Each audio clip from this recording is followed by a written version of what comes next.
Hello everyone. मेरा नाम doctor सीमाब Sheikh है। मैं एक ईएनटी सर्जन हूँ पूना में, practicing here since almost 29-30 years. आज मैं एक छोटा सा वीडियो बना रहा हूँ क्योंकि बहुत लोगों ने मुझे फ्रॉम माय मेडिकल फ्रेटर्निटी और बाहर से भी ये कई चीज़ों के बारे में पूछा है विद रिगार्ड्स टू अभी जो हम सिचुएशन म्यूकोरमाइकोसिस और ये ब्लैक फंगस के बारे में सुन रहे हैं और इतना जो मीडिया हाइप हुआ है इस बारे में।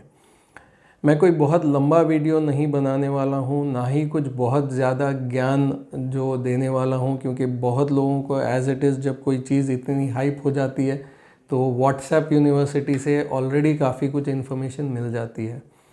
बट मेरा ये इंटेंशन है ना आपको किसी को डराने का इस म्यूकोरमाइकोसिस के बारे में, ना ही एकदम से गार्ड लूज़ करने का कि ये बहुत ही कुछ नहीं है और इससे डरने की ज़रूरत नहीं है। ये बिल्कुल एक डरने जैसी बीमारी है, बहुत डेंजरस भी है, बहुत फास्ट ग्रोइंग है और बहुत डिस्ट्रक्शन करती है अपने नोज़, साइनसेस, आइज़, ब्रेन सब एरिया में। लेकिन मैं आपको कुछ इसके ग्राउंड रियलिटीज़ समझाने की कोशिश करूँगा बहुत ब्रीफ में। तो क्या ये नई चीज़ है म्यूकोरमाइकोसिस?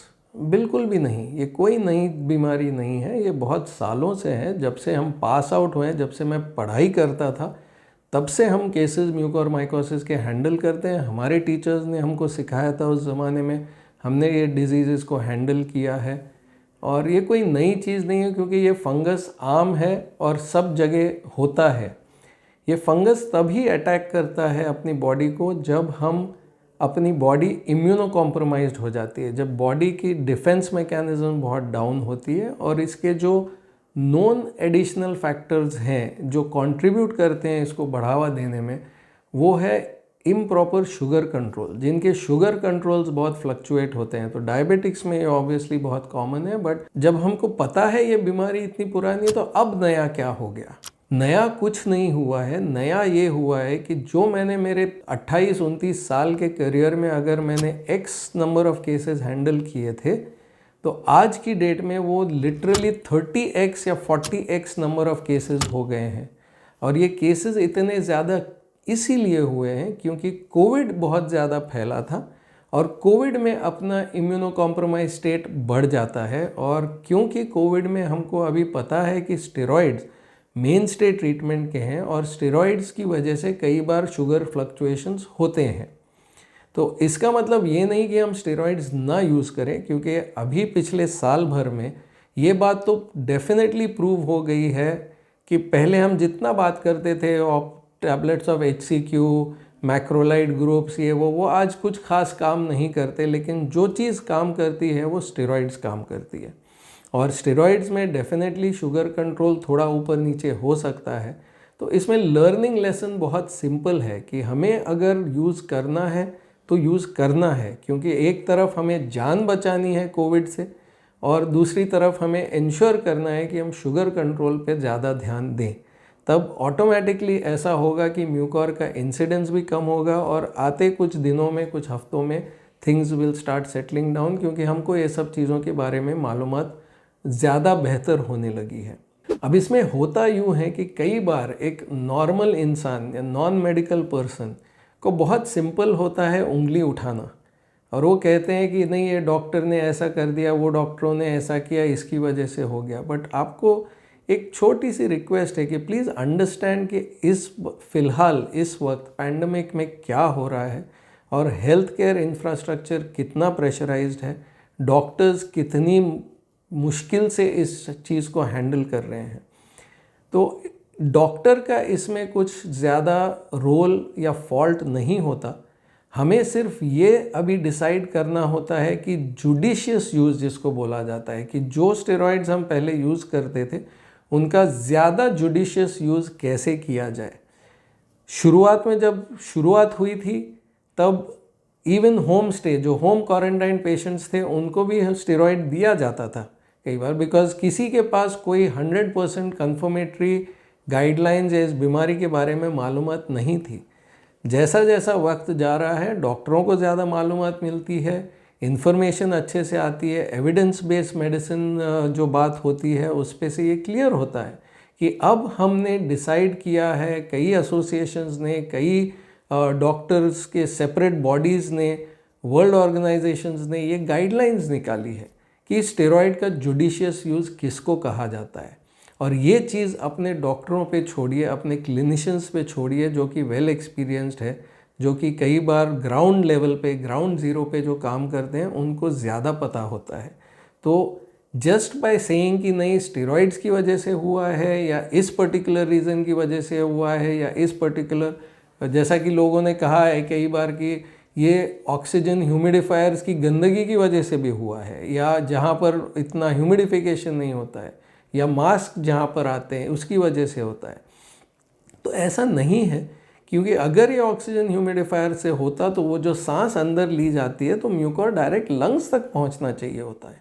लेकिन हमने ज़्यादा लंग म्यूकोर के केसेस ये पैंडमिक में, ये प्रेजेंट एपिडेमिक में नहीं देखे हैं। हम जितने भी देखते हैं वो नोज़ और नोज़ के साइनसेस और उसके आसपास के जो स्ट्रक्चर्स हैं, जैसे कि आँखें हैं, ब्रेन है, इसीलिए ईएनटी सर्जन का इसमें इतना इम्पॉर्टेंट रोल होता है। तो ये इस वजह से ये ज़्यादा बढ़ता है, क्योंकि पोर्टल ऑफ एंट्री जिसको कहा जाता है वो नाक के ज़रिए होता है for the fungus and the infection. ऐसे ही लोगों ने कई बार मास्क को काफ़ी दोष दिया है कि वो मास्क ऐसे होते हैं, मास्क वैसे होते हैं।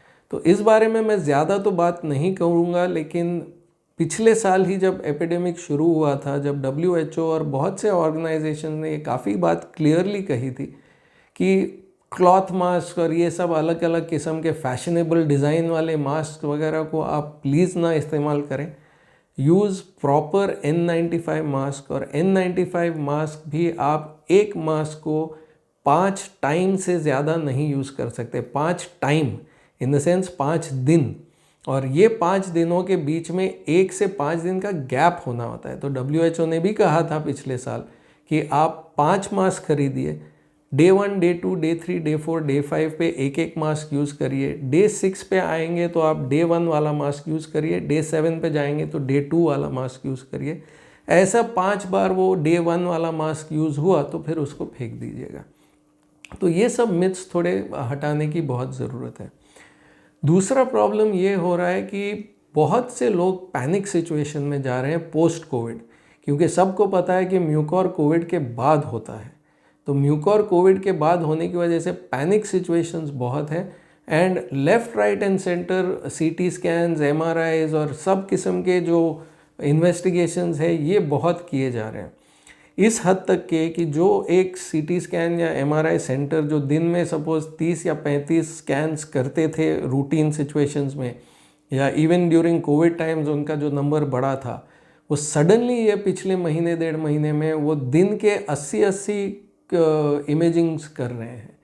तो ये ऑब्वियसली टोटल पैनिक सिचुएशन की वजह से भी हो जाता है, ओवरबर्डन हो जाता है, और इसके लिए मेडिकल फ्रेटर्निटी वापस अपना सोच में आ जाती है कि इसको कैसे समझा जाए, इसको कैसे सोच समझ के एक्शन लिया जाए। और बहुत क्लियर सी बातें होती हैं कि हर एक पेशेंट कोविड रिकवरी के बाद म्यूकोर से नहीं अफेक्ट होता। तो ऐसे कौन से लोग हैं जिनमें रिस्क फैक्टर्स ज़्यादा हैं, ये हमें आइडेंटिफाई करना होता है, और उन आइडेंटिफाइड फैक्टर्स के बुनियाद पे जब हम इन्वेस्टिगेशंस करते हैं तो ये ज़्यादा रैशनल होगा, ये ज़्यादा सेंसिबल होगा। फॉर एग्जांपल, पोस्ट कोविड के बाद किसी को बहुत ज़्यादा हेडेक हो रहा है, या आँखों में दर्द हो रहा है, या नेज़ल ब्लॉकेजेस हो रहे हैं, नाक का ब्लॉकेज होना, नाक से थोड़ा बहुत खून बहना, नाक में खपलियाँ तैयार होना, दांत में पेन, जबड़े में पेन, इनफैक्ट ये जो चीक एरिया है, इस एरिया के आसपास की जो चमड़ी है, इस पे या तो एनेस्थीसिया हो जाना, यानी यहाँ सेंसेशन नहीं होना, या कोई ऑल्टर्ड सेंसेशन होना, या ब्लैक पैचेस बोलिए, अल्सर्स बोलिए, ऐसे बहुत से ये जो चीज़ें हैं जो आइडेंटिफाइड हैं। जब पोस्ट कोविड का पेशेंट में जिसमें शुगर का कंट्रोल प्रॉपरली नहीं हुआ होगा, जिस पेशेंट में ज़्यादा ज़ोर में IV स्टेरॉइड इस्तेमाल किए गए होंगे, जिनमें डायबिटीज़ होगा, जिनमें दूसरे कोमॉर्बिडिटीज़ होंगे, ऐसे पेशेंट्स में जब पोस्ट कोविड ये कुछ सिम्टम्स जो मैंने आपको एन्यूमरेट किए ये जब आते हैं, तब हमें लाल झंडा उठाना होता है और ऐसे पेशेंट्स को ज़्यादा इन्वेस्टिगेट करना होता है, ना कि एवरी, जैसा हम कहते हैं Tom Dick and Harry patient after Covid को हम अगर करते रहेंगे तो ये हेल्थ केयर सिस्टम पे भी बहुत बड़ा बर्डन होगा, पैनिक सिचुएशन बहुत हो जाएगी एंड साइकोलॉजिकल अफ्लिक्शन जो होता है और एंग्जाइटी लेवल जो बढ़ जाती हैं पेशेंट्स में, ये बहुत दिन ब दिन बढ़ते जाएंगे। तो मैं इतने पे ही ख़ास एंड करना चाहूँगा विद अ सिंपल मैसेज कि डेफिनेटली म्यूकोरमाइकोसिस जो बड़ा है, ये बहुत बड़ी बीमारी है, ये बहुत डेंजरस है। मैं उसके बारे में तो ज़्यादा बात भी नहीं करूँगा क्योंकि बहुत मीडिया में और न्यूज़ फैक्टर्स अवेलेबल है, इसके बारे में मालूमात लोगों को बहुत इंटरनेट पे मिल जाती है, इसकी दवाइयों के बारे में मालूमात मिल जाती है, बीमारी कितनी डेंजरस है, उसको कैसा ट्रीट करते हैं। ये तो खैर आजकल बहुत गाइडलाइंस क्लियर हो गए हैं कि कैसा ट्रीट किया जाता है। इसमें पैनिक हमें थोड़ा संभाल के रखना है, लेकिन लापरवाही भी नहीं बरतनी है।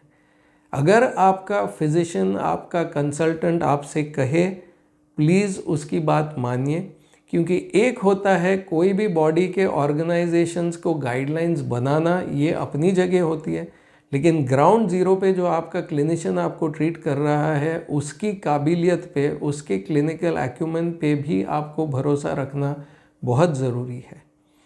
आई होप मैंने जो कहा है छोटी मोटी बातें, इसमें आपको कुछ ना कुछ फ़ायदा हुआ हो एंड हम सब होप करते हैं कि जल्द से जल्द हम इस एपिडेमिक और ये म्यूकोरमाइकोसिस को भी कंट्रोल कर लेंगे, जैसा कि कोविड भी अभी तक के हम कंट्रोल करते आए हैं। Thank you very much.